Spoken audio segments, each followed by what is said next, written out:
Welcome to Doing the Most, the series where we talk about the misadventures of entrepreneurship. I'm your host, Georgie, execution strategist and serial entrepreneur. This series is here to get real about what entrepreneurial life truly looks like. We are driven, persistent, hardworking, ambitious. We are human, and these are our stories.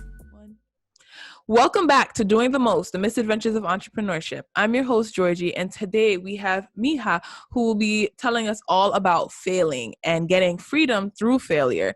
So, Miha, can you give us an introduction of who you are and kind of what got you here to talking about failure, to being an entrepreneur?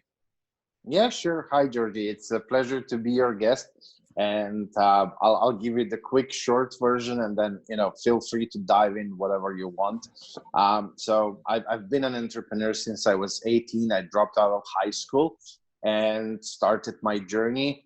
Before 30, I had a few very successful businesses. Unfortunately, I was riding the good wave of the macroeconomic situation at that time. And I didn't saw that I'm missing foundations in my businesses. So back in 2008 and 9, when the financial crisis hit, everything was just literally blown away in a matter of one day. And I went from plus roughly 15 million US net worth to owing personally $5 million. Wow. And so in the next weeks and months, depression, anxiety, darkness, suicide thoughts, and then suicide attempts and so on. And I came very close to really committing suicide in the spring of 2010. Thankfully, I had my aha moment. I realized that I have nobody else but myself to blame for what happened to me. Because, back then it was so easy to find blame in the crisis, the recession, how the governments didn't respond. They just helped banks and so on. It was really, really easy to find blame outside of you. But that's not how you can move forward. So thankfully, I had that realization. And I remember thinking, oh, if I already did it once, and now if I do things differently, I can do it again, and I can do it even bigger. And that was that one little ray of light that kept me going. I climbed back from the balcony inside, made a list, and then, it wasn't like a smooth ride, like, oh, now you have the aha moment, and from here on, everything is just, smooth ride. It was a daily struggle, daily fight with, inside of you, the old Miha, the new Miha, things that how I used to do them, old habits and creation of new and so on. So it wasn't an easy ride, but it took me roughly 3.5, 4 years to really bounce back, to learn the lessons and so on. And then in 2014, I created a startup, an energy efficiency startup.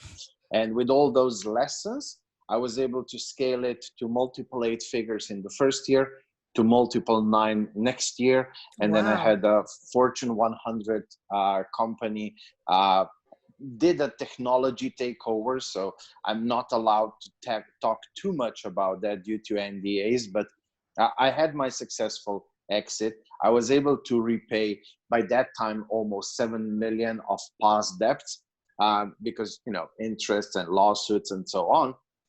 And I found myself with the freedom of time and the freedom of money and the ultimate freedom, the freedom of choice. And I went on vacation. And after a few days of drinking red wine and dancing salsa and so on, I was like, okay, let's open Meetup app and let's see, where are some meetups? I need to be around entrepreneurs.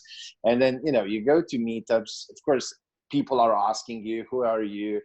Especially when, you're a stranger from another country, everybody wants to meet you and get to know you. And as I was sharing the story, more and more entrepreneurs would approach me, ask me questions. And I kind of like fell into the whole mentoring coaching thing.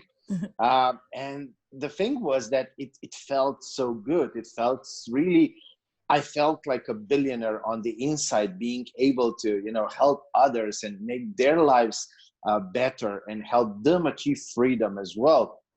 And the more I was doing it, the more I loved it. And then at one point I was like, okay, I need to, form a company. So how do we name this? And I was having a few beers with a friend of mine, and he said, well, you constantly talk about failure and the healthy relationship with failure, and how as entrepreneurs we always fail more than we achieve successes, and so on and so on. He said, just be the fail coach. And I don't know, maybe it was the beer, or I don't know, but I love the idea. I went online, I figured out, fail.coach is still free.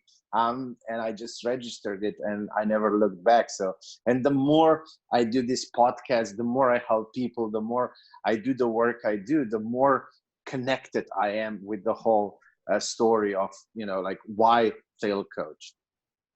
I love that. And I like literally, and in your background right now, for anybody that's watching the video, Miha has this like, what would you call that? A poster? Wall design. I would need to ask my ex, but it's she found this somewhere, and you literally just, I don't know, paste it on the wall off one paper and peel it on to this wall. And yeah, it is. In this house we do real mistakes, sorry, and so on. So, and I love that. And it's like some of the key ones that point out. So like if you're watching the video, or if you're not watching the video, go watch it on YouTube, right? It says we do mistakes, we do I'm sorry, we do second chance, we do forgiveness, we do really loud, we do fun. So I love that, because that's exactly what you're talking about. That's the journey. That's the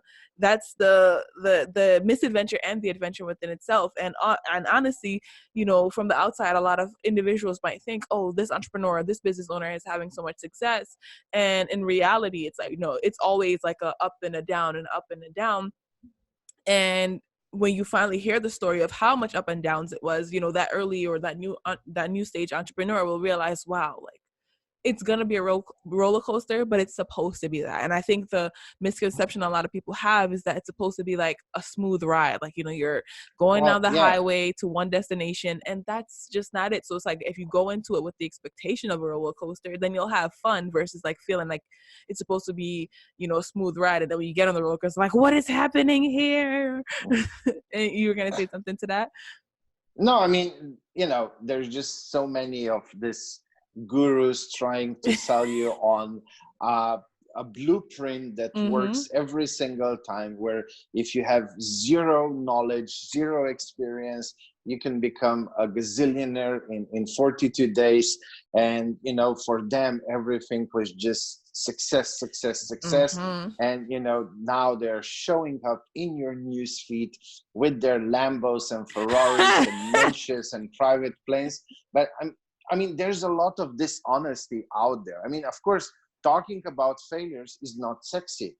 Talking about struggles is not sexy. Talking about things that can go wrong, again, not sexy. And of course, even if you look at health industry, this pill will, help you lose weight, and you can eat anything you eat now. You don't have to exercise. I mean, that's just BS. And I mean, but we keep buying, or people keep buying. I've never bought any of those pills. So, but obviously the industry is doing something, otherwise they would already be gone. So people are constantly buying into that.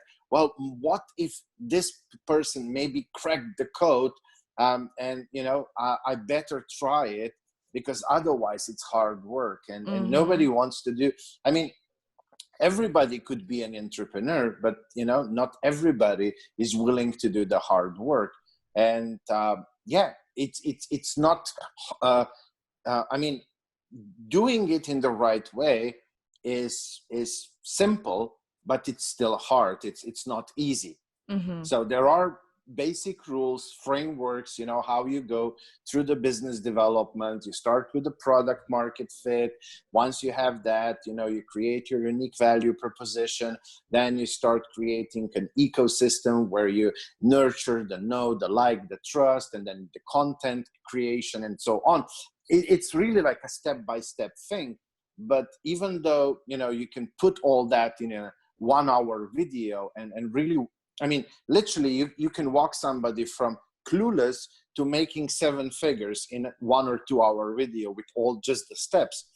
But it's not easy. It's not a smooth ride. No matter who you go to, best coaches in the world, nobody can eliminate the trial and error. Yep. Yeah, and not many are willing to do to walk the journey, and they just want quick success. And because of that, I'm not gonna name anybody, but we probably all know who are some of those people who constantly show up in our newsfeed, showing off their collection of Lambos and so on. So yeah. Yeah, and I want to bring up 2 points based on what you just said. So I recently read the book, The Millionaire Next Door, and it talks about, the studies that they did on like true millionaires, and like true millionaires aren't like walking around with like all these Lambos. They're making really strategic decisions in how they spend their money, invest their time, invest like the things that they have. Like they want to grow and like have their assets appreciate versus like depreciation, right? Once you drive that Lambo off the lot, it's now worth a lot less. And I'm not saying that certain people don't have those things, but like that's not the epitome of success. Like you said, you went through these ups and downs, and like you had like massive success and then you had massive failure at the same time, and that doesn't like, there's no guarantee that.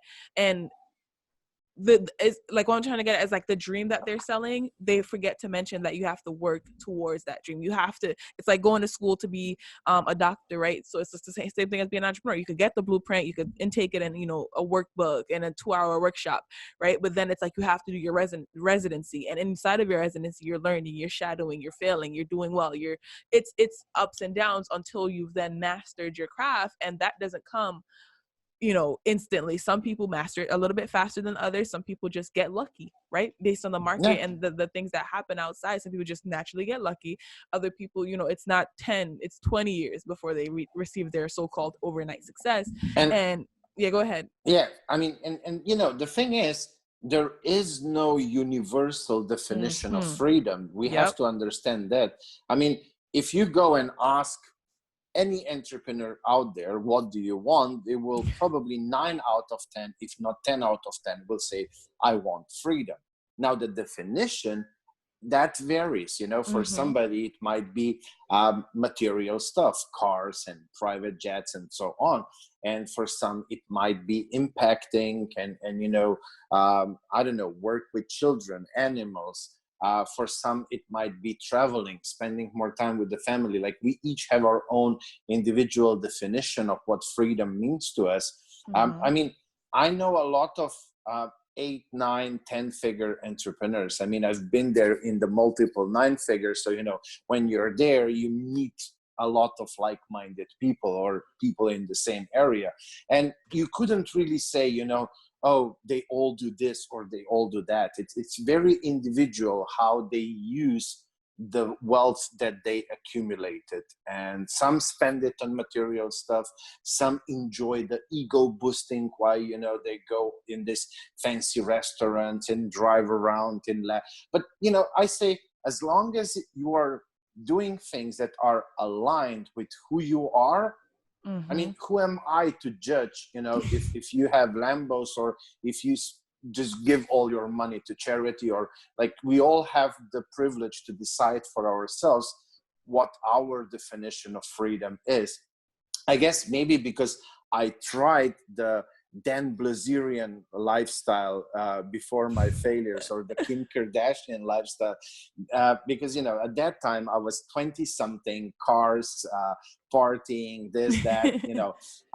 I saw the emptiness of that, but that's what I saw. Maybe somebody else would see something different. And now for me, spending time with loved ones, doing good things, helping other people, doing a lot of work with stray animals and so on, that's what fulfills me. But that's my definition of freedom. And, again, who am I to judge anybody on how they choose to spend their freedom? And I guess if you haven't experienced yet that wealth and lavish lifestyle, maybe you just have to try it and then just be mindful and figure out whether it means something to you or not. And then if it does, go for it. If it doesn't, find something else that fulfills you and makes you happy. Yeah, I really love that answer. And I really love that, like, just figuring out what your definition of freedom is. And could you talk to that a little bit? Like, how can people start to figure out what their definition of freedom is? Because I think so much of our lives is ingrained in what our parents did, what we think is right, what society tells us, what school taught us. So how can someone start to think about what freedom means to them versus what they've been taught freedom should mean? Because I think that's like a big issue that a lot of people conflict with. I've experienced this, and I wouldn't say that I'm fully like through the other side. I'm still figuring out, what really matters and what really brings me joy. So if you could talk to that. It's really a lot of inner work and a lot of reflection and really just challenging yourself on everything,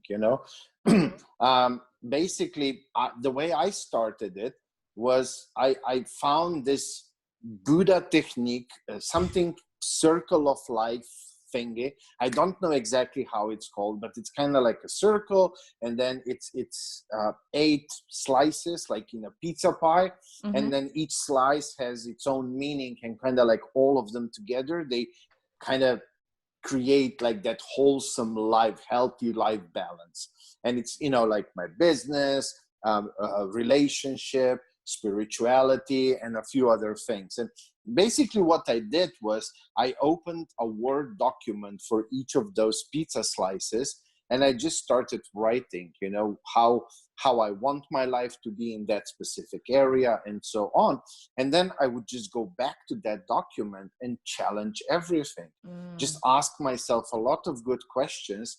And, like, is this really what I want? Is this really something that helps me bring joy into my life and so on? And it took me some time. It took me probably, I think it was 6, 7, 8 months of working on those documents, going back and forth. And even like I started that in, I think it was 2012. And now I have this habit where between Christmas and New Year every year, I go back and really go deeply through the documents and I update them, because we change as well, we grow as well. Things that mattered to me 5 years ago maybe don't matter so much. So it's a permanent beta document. It's not something that's carved in stone. And I just recheck if I'm still aligned, if I still get goosebumps when I read that particular document on, I don't know, health or relationships or so and so on. And I change accordingly. And then really like once a month, I scan through those pages. Like I have this habit in my calendar. So one Sunday, the last Sunday of each month, I go through all those 8 documents, and I just try to figure out whether I am living in alignment with what I want. What are some of the things where I might be failing a little bit, so that I can make a few corrections. And also I'm just really super mindful and rechecking with myself whether I still feel strongly about certain thing on that document. But it's really like a work in progress. I don't think you ever finish that document, because we are constantly evolving, changing, growing. So with all of that, it changes what we want as well. Yeah, 100%. And I thank you for sharing that. And I really, love that idea of like having a rolling document, because that's really the key, right? Checking yourself and checking in with yourself, and just like also being honest with it, versus like seeing it and saying, oh, I'm just gonna, look at it next month, right? Just for it at first you kind of have to force yourself, and then it becomes like just a natural habit, because you want to know, am I really being who I want to be or who I need to be to show up and live like an authentic life. And this has taken not just days. Like you said, he started this document in 2012. We're in 2020. That's 8 years of rolling information, and 8 years of consistently doing the work. The same way you have to show up and do the work in entrepreneurship is the same way you have to do the work on like yourself, because your life is an entrepreneurial venture, even if you don't consider yourself an entrepreneur. It's like you don't know what's going to come next. You don't know what's going to happen, whether it's good or bad or crazy. And you have to just figure out the roller coasters of life, and just being aware is like the first step, right? Being aware of this is happening or this is not happening, and taking note of how that makes you feel. And is that being an authentic to your existence and your beliefs at that time? Because again, like you said, beliefs will change, time will change, you will evolve. And respecting and not being, I guess also a part of it is like not being upset that you've evolved, because at certain times people around you might be like held, like they want to have you stay in like that previous form, because that's how they know you and that's where their comfort zone is. So did you ever experience any of that, where people around you kind of, once you evolve, they kind of would try to get you to be back down, or were they more so like supportive of that? Like, what was that experience like? Well, the thing was, before my failures, I was wearing a whole lot of masks, trying to be everything to everybody and so on, to be liked, for people to do business with me and this and that. There was a lot of lying and like all of that.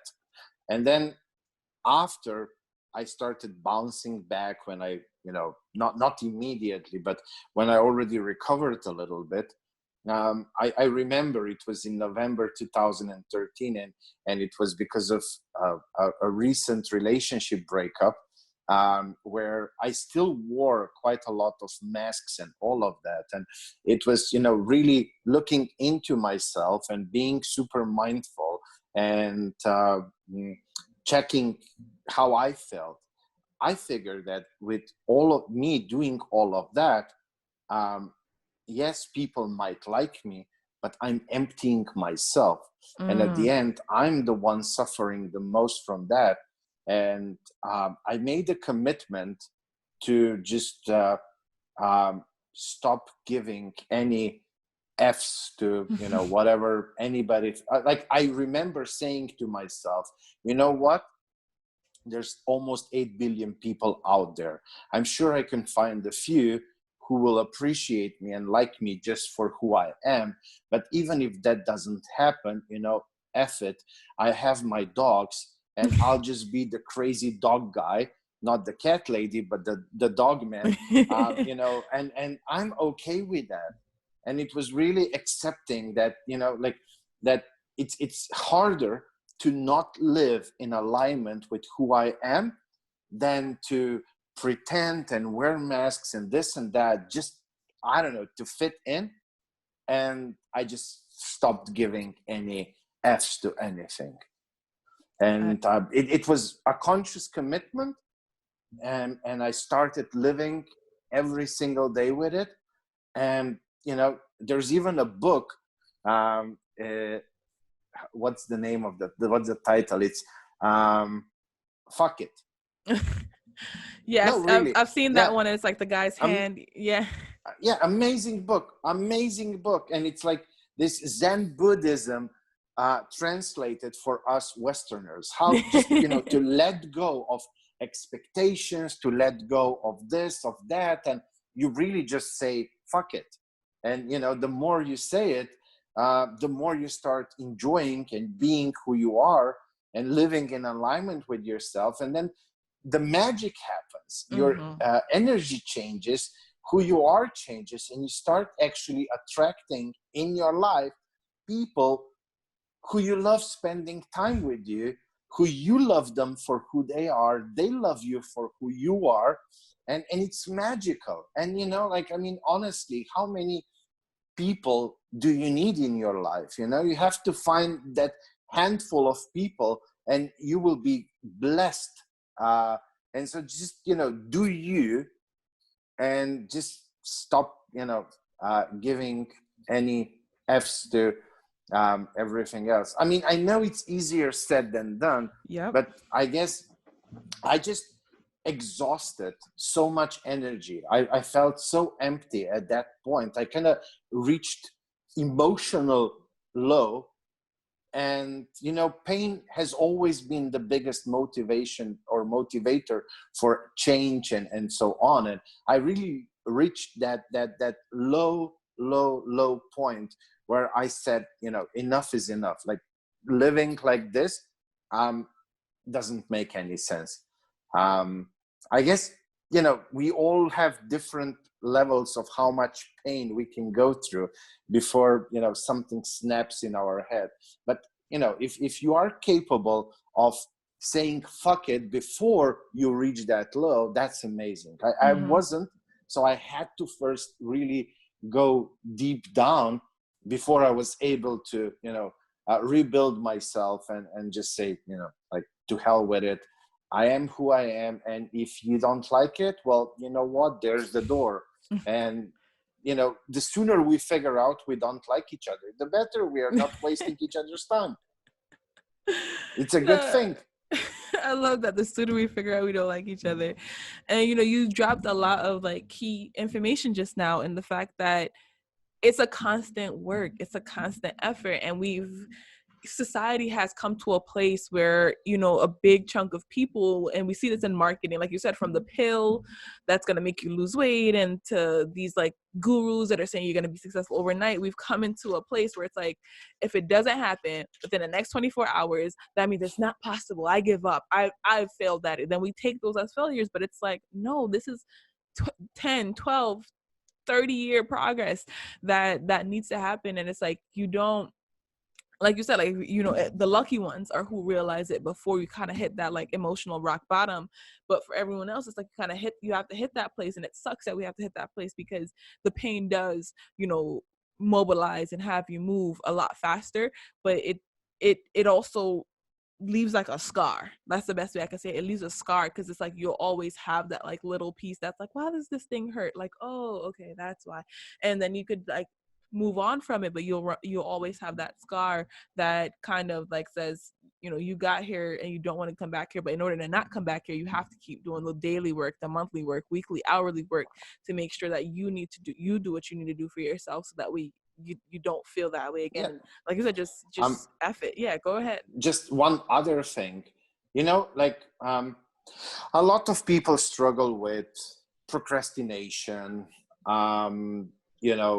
imposter syndrome, fear of failure, fear of success, and so on.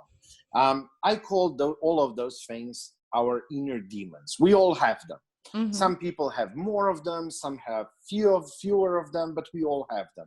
And, like the best way I can explain it is those demons are like alcoholism.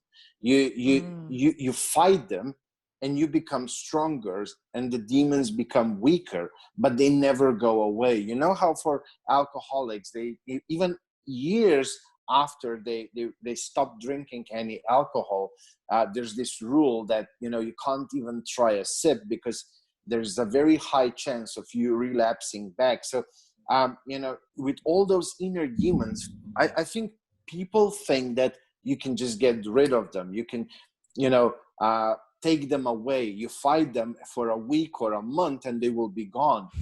No, the moment you stop fighting, they can relapse back into your life. So I don't believe that those demons ever go away, or maybe they do, but it really takes probably years of fighting before they really go away, and you can relax a little bit without the fear of them coming back. But otherwise, it's not like, you read a book, you do a few things for a week, and bam, new habits, everything is changed.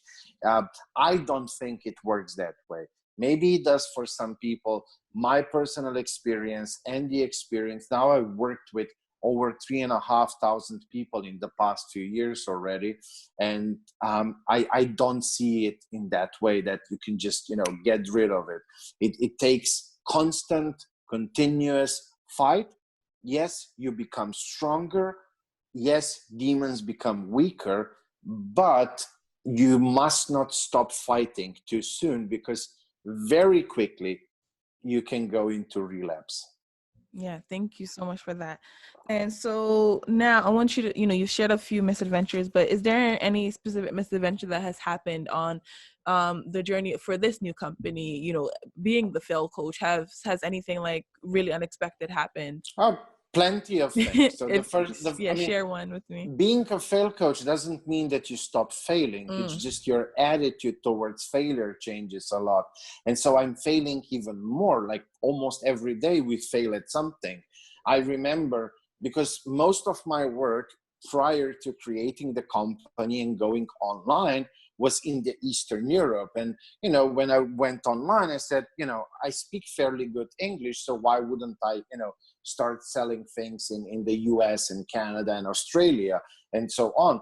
And I thought, you know, entrepreneurs are entrepreneurs. Oh boy, what a mistake. And, you know, I spent about 15,000 euros. That's roughly 18,000 US dollars in the first 3 months, thinking, oh, I can do an ad campaign to get 2 people to sign up for my free webinar. And then 1 showed up. And it was a lady from New York. She showed up. But the thing was that, you know, entrepreneurs are not entrepreneurs in the same way everywhere. In Eastern Europe, they have different limiting beliefs. They have different struggles and so on. So after I crashed that first attempt, and I was like, oh my God, like it took me a while to figure out, oh, I need to listen to how I teach others and really go back and recheck all my steps. Do I have the product market fit and so on? And of course, I recognize that I have no understanding of the different audience across the Atlantic Ocean. So then I started really jumping on a lot of calls with a lot of people and slowly figuring out, you know, like, oh, these are the struggles. This is what they want. This is this is that. And then slowly my content became on spot and so on. And then, of course, things turned. So that was one lovely experience in the beginning. But yeah, I mean, like every day we have certain failures, smaller, bigger. Most of them are smaller because we have systems in place, you know, processes, measuring, KPI, benchmarking. So even when we do fail, we can recognize it fairly quickly, you know, and so quickly figure out, oh, this is not working. And let's figure out, do we know how to make something work? Okay, we don't, or we have no other ideas. Okay, who can we find? Who can show us, tell us, help us? And then, you know, we might hire an agency or done for you or a freelancer or look for an employee and so on. So we have a system in place which enables us to spot failure much sooner and react much sooner. And the best relationship that you can have with failure is a non-emotional one, because emotions cloud your vision and then you go into all that, you know, negative self-talk and so on. But when you look at it from a logical perspective, failure is the result of either wrong steps or bottlenecks in the process. And if you figure out which steps were wrong, and you can do that easily by measuring things and having KPIs and benchmarking in place, bottlenecks are usually a bit harder to spot because they might be a bit more hidden. But, you know, with some outside help, with experts in different areas, you can spot those as well, eliminate, and then, of course, you achieve the results that you want. Yes, thank you so much for that. And like, I love that saying that, you know, not because you're a fail coach means that you don't fail, and just like understanding that you have to take your own advice and like really do the work that you do for customers for yourself, and to kind of reanalyze. And I think oftentimes people feel like it's a bad thing to kind of pivot or go back to the starting point, and it's like, no, sometimes you have to go back to the starting point. And we hear, and like one of my favorite books, The Alchemist, where it's like, you know, he goes on this big journey just to end up back where he started, and like that's where he finds the riches, that's where he finds like the massive success. But he thought, and like the journey to getting just back home was like also another success. So just like understanding sometimes like going back to where it all started and going back to the roots is not a bad thing. It's actually the most beneficial thing for you to do. Whenever I work with, you know, 7, 8, 9-figure entrepreneurs, when something is not working, when they are, you know, either plateauing or even declining, the first thing that we have to do is go back to basics, recheck the foundations and all of that. And it's always, the problem is in the basics, in the foundations. So yes, you always have to go back to the beginning, recheck all of those things, and then move from there forward. Yeah, I love that. And so we've come to the end of our interview today, and I've learned a lot, and it kind of reminded me a lot about, just embracing the failure, and like also just putting in the work that's necessary to overcome whatever obstacle or whatever, or getting the work done that you need to get done, and just like putting in the work for yourself to separate who you are and what you want to be from just like the emotions that you're experiencing, so that you can truly live a life that is defined by your version of freedom versus what everybody else might think or say or suggest. So I want to ask, what advice would you leave with the audience as for like things that they should be doing in their daily lives, some homework that they should do, something that they should read, a mantra, whatever it is? What is something that you want to definitely leave the audience with today? Well, if you want to develop healthy relationship with failure, I think two things are super, super important. And they are not easy to learn because you can't just learn them. You have to practice them. And the practice takes time. It's not like, you can master it in a week. But those two things are mindfulness and emotional intelligence. Mindfulness will enable you to step back from when things are happening, because most of the time we react on autopilot. The bigger the problem, the more on autopilot we are. I think it's in our nature to do it that way. When the big tigers were chasing Neanderthal people, like you had to turn on the autopilot, because if you would start thinking, that beast would already eat you. So I think that autopilot is kind of like in our nature. But if you want to move forward and move to a different life, you have to switch off the autopilot. And for that, you need mindfulness, being present. And it's the only way that I know how you learn it is through practicing, a lot of practicing. And then the second thing is emotional intelligence, because if you recheck your past, you'll probably see that when things went berserk, you probably reacted with emotions when probably logic was more needed, or with logic when emotions would be a better way. So most often we choose the wrong way how we react, how we respond. And so emotional intelligence is another very big topic, another topic just where you have to practice it for a long time before you come even close to mastering it.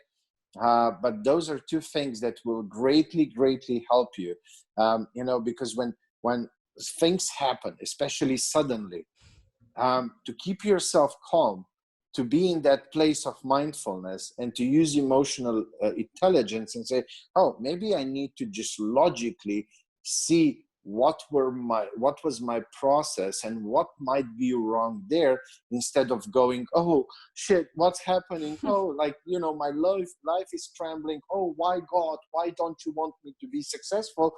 But those things will not help you. So those two things, mindfulness and emotional intelligence, in my belief, are two super, super important soft skills for anybody to practice as much as possible, that will help you to develop that healthy relationship with failure. Awesome. Thank you so much for sharing that. And, I'm taking this homework because I know for a fact it's something that everyone needs to continuously do, including myself.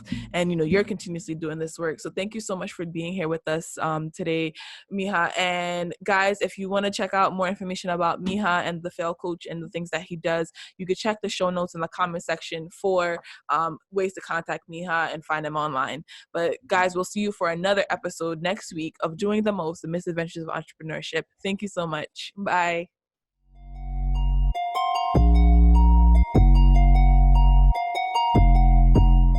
Thank you for tuning in to this week's episode of Doing the Most. Catch us here next week, same time, same place.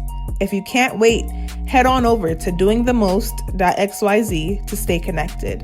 Until next time, keep on doing.